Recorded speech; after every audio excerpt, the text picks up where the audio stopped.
What's up, y'all? It's like 94 degrees out here today. It ain't that hot, but it's plenty hot enough. But I figured this was as good a time as any to talk a little more about the okra and just how it's doing for me in the market garden, with the garden itself, and how I think it would translate into making money and all of the above. So it's the middle of summer. It's been hot for a while, every day, very little rain. And I don't know about you, but about this time of year, working in the heat and all of that, and just trying to cope with things, especially in the garden, trying to keep stuff alive, really you can hit a kind of a burnout point. It's almost like the dead of winter, except the dead of summer, where it's almost so hot that nothing can really hang on to it so well. So okra is the exception. And you know, this is probably right now is what's helping me get through the summer burnout, because everything else is struggling. I'm having to keep water on it all the time. I'm probably watering the okra half as much intentionally, because I believe it likes a little bit drier conditions, and this stuff loves this heat. Like, it's producing its best right now, and it's just taking it in stride. Like, this is what the okra wants. One of the things that I want to look at right now is the beds themselves. So this is my experiment test market garden, and I'm doing the standard 30-inch beds and all of that. And not only am I looking at the crops that I'm growing and how much production I'm getting, but I'm looking at the beds themselves and how they're coming along. And out of all of the stuff that I'm growing, these beds, for one, they've stayed intact, because I've lost a little bit of the width on these others with the erosion, which I have plans to fix that, but all of them have been treated kind of the same, and I'm still have the width on these beds that I had before. And if you'll notice down through here, now some of that stuff, that's squash plants, so that's not weeds.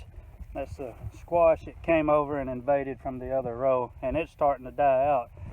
But if you'll just look, there's very little weeds in here. There's a lot of open space, and you would think that stuff would start coming in here and trying to grow. And I've pulled a little bit out in the earlier stages when it was like a foot tall. The okra was about a foot tall.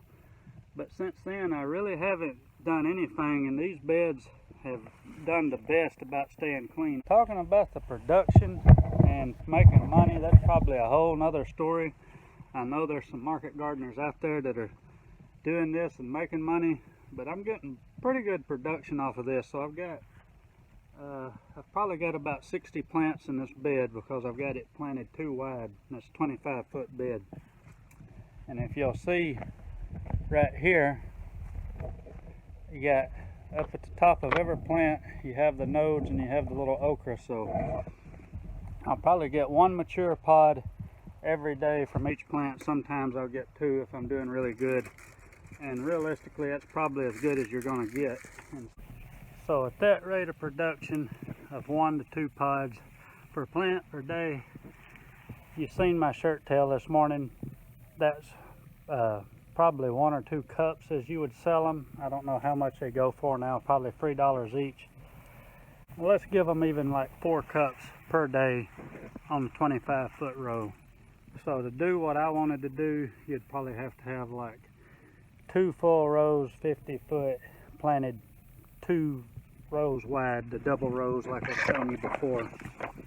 But the cool part about it is it's pretty much zero maintenance at this point, other than the harvesting, but still low production, even at top production, money wise.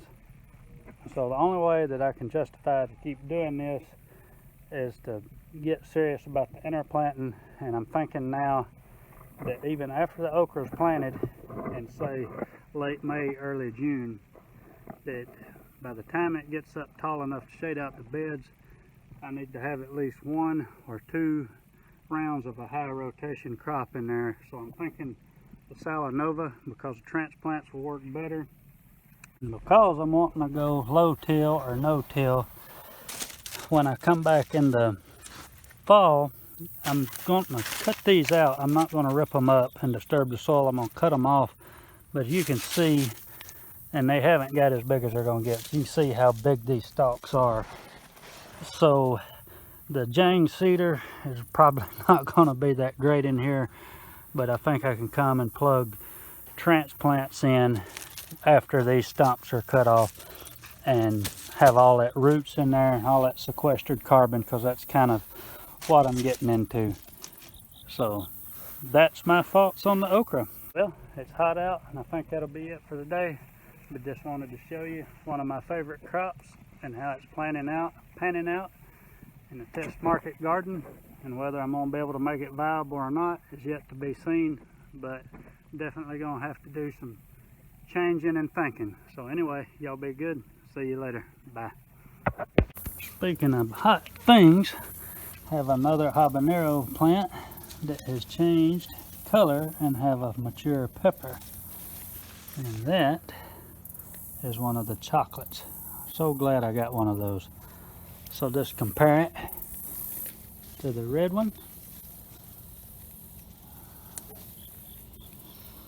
Check it out. Both habaneros out of the lightning mix, chocolate brown and a reddish orangish color. Still have some more plants that haven't revealed their color yet. So that'll be pretty cool.